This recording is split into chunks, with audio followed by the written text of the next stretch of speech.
Welcome back to TL's Hobby Center. Today we are going over one of my personal favorite figures of this toy line is the Mark II Iron Man.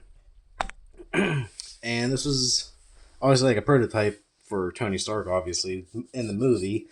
Um, and he's now the Mark II because you have obviously have the Mark One that came out first.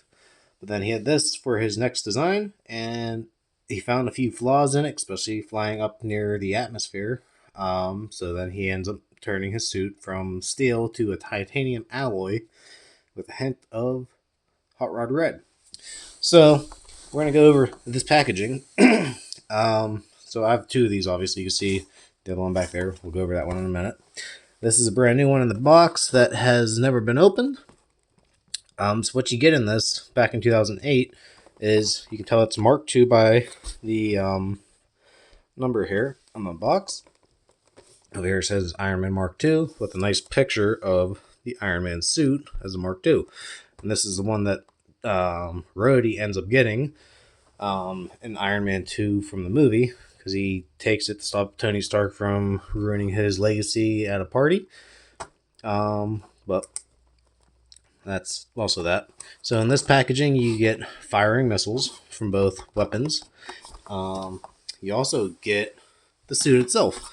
It actually has some weird. You can see up in there. It has like a weird mold casting going on his mask, but it's kind of what you would expect. Lots of weathering on this suit to kind of have the detailed pop that they've done on this figure, so that's kind of nice, and it does not wear off, by the way. It's the classic Iron Man Mark III suit for the old school pictures that we've all looked at growing up. So in the back, you get driven heroism by personal tragedy, billionaire industrialist Tony Stark resolved to change the world, becoming the invincible Iron Man.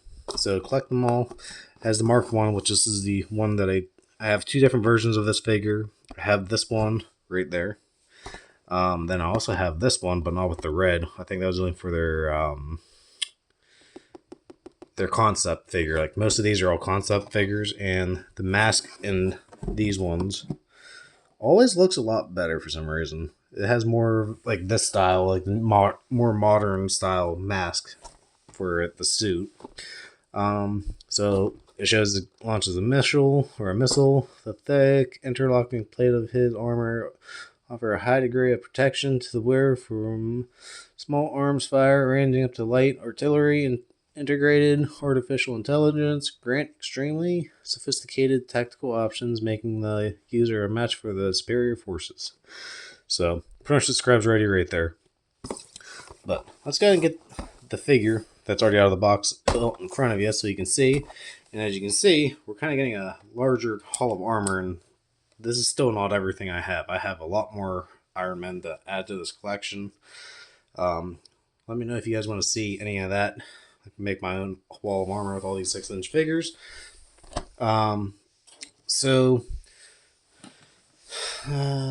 yes, we have him. Which, before I get too far into him, don't forget to like, subscribe, leave a comment if you guys had this figure or which one of these is your guys' personal favorite.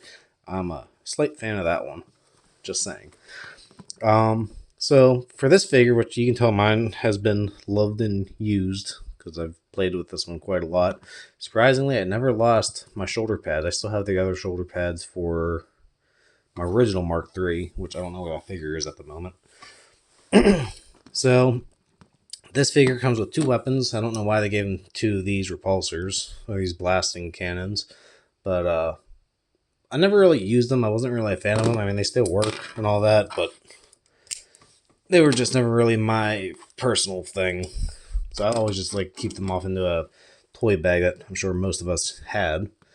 As again, he's just like the Mark III. He's got his typical articulation. Head goes all the way around. Shoulders go up and down. The shoulder pads that pop off. He's got the torso, twist and move and all that. Legs that move and bend at these double jointed pieces. It's basically exactly the same as the Mark III, just a different paint scheme. This one just comes with a little bit more detail, a little bit more weathering. You can see like I would order another one of these just to purposely paint like that high gloss silver, which I even seen you can do with graphite to make it look like a chrome, because a suit in Iron Man 2 is basically like a chrome, like a shiny polished, looks like aluminum, but you know how that can go. So I might try weathering up one of these to see if I can get that effect. Then I could go around with a little silver paint marker or chrome marker, and I could paint on the rivets that go all the way around the suit, just to give it that little extra detail to look better.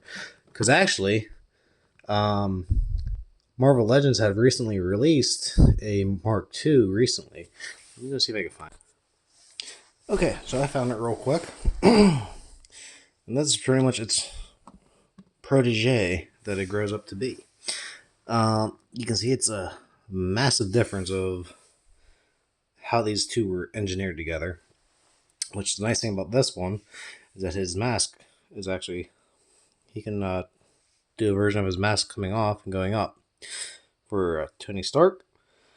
So that one's kind of neat. But this one is kind of how I want to repaint this one, but this one's even just molded plastic, kind of like how this one is, but this one has slightly more detail, more movie accurate kind of deal. It even has the fixed shoulder pads that I like. So this one has the rivets I was talking about, where it's like they even just put little black dots. Even it's not even really like much detail, but it like kind of shows where it was all bonded at, riveted in at, even like his thighs, his forearms, all that. So that's kind of cool that they do that. But this is pretty much what it's supposed to look like for movie accuracy, at least. For the most part, the details are all the same, just they're in slightly different proportions. As you can tell, he's definitely taller. He still has the bolts that hold his chest armor on. Still has the same lines and everything, same like outline. This one has a little bit more sharper lines in his chest pieces, if you can see that kind of. Compared to this one's more rounded, free flowing kind of deal. The stomach area is still about the same. Like everything has that look of where it's supposed to be. The knees and all that, his shins, they all look pretty much about the same. Even his side of his calves still look about the same. His thighs, his back, everything still looks about the same for the Mark II. But I kind of like how this one has, which I know it's not accurate to the movie, but it has like the yellow painting to look like it's been markered up for stuff that needs to be checked in or checked out kind of deal, or needs to be adjusted on, which is kind of cool. I'll show you his forearm too. I forgot to. But yeah, it's pretty neat. This one has more detail on his back. Definitely, it's a little bit more bulkier to an extent. Even the helmet itself is just a lot bigger, which is still pretty cool. Nothing to shame on. I still like the original figure for what it is, because it's classic for me. It's what I grew up with, and I like playing with it. I was so happy when I found it that it honestly became one of my favorites before I had some of the other ones. Like this one back here is one of my personal favorites because the mask is removable. But I also found out that they made a Mark II that was very similar to this figure back here, where the chest piece comes off. You can change out the arc reactor, the helmet comes off, even his gauntlets come off even too. So that one's more rare. People are asking a little bit too high of a price for me to want to buy that right now. So this is going to be the best I got. I seen somebody who repainted one of these ones to make it look like this one. But all in all, still one of my favorite figures growing up. He holds a place, obviously, in my heart, which I'm sure some of you guys who've grown up with these has that one toy that's like that for you guys too. But like I said, biggest downfall is I don't quite understand what this hand's supposed to be for. It's not like he can hold on to his weapon while it's attached to him or anything like that. This one, you don't get that hand movement. Like this piece on the back of his palm is in the way. Like it's kind of sad that even the new figure, they just make it like a push-in piece instead of it being a pivot hand. Like I'd rather his hand be flat like this, but have a pivot.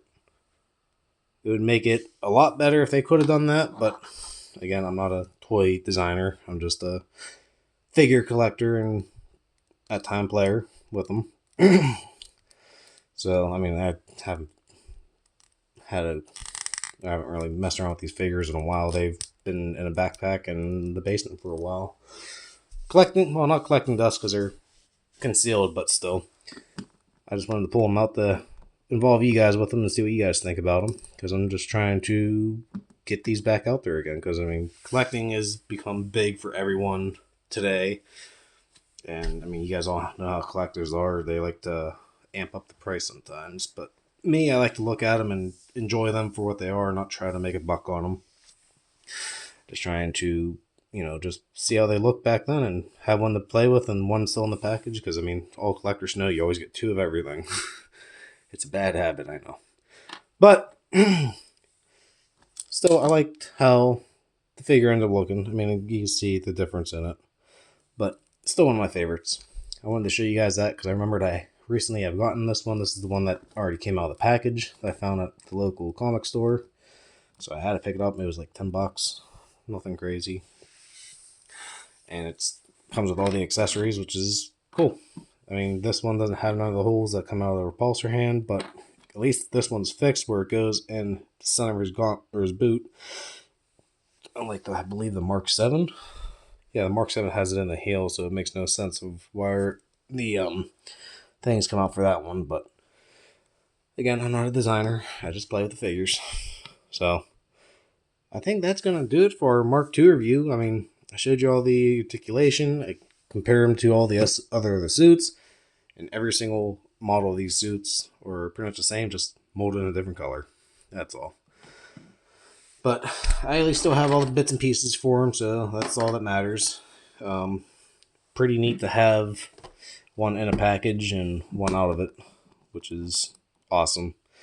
Because back then, I never thought that I would be doing this, but now here we are. So, very cool. I hope you guys enjoyed the video. Thank you guys for watching, and I hope to catch you guys on the next video. We'll do the Mark III, some of the other versions of the Mark III I have, really soon. So, thank you guys for watching. We'll catch you on the next review. Keep on collecting.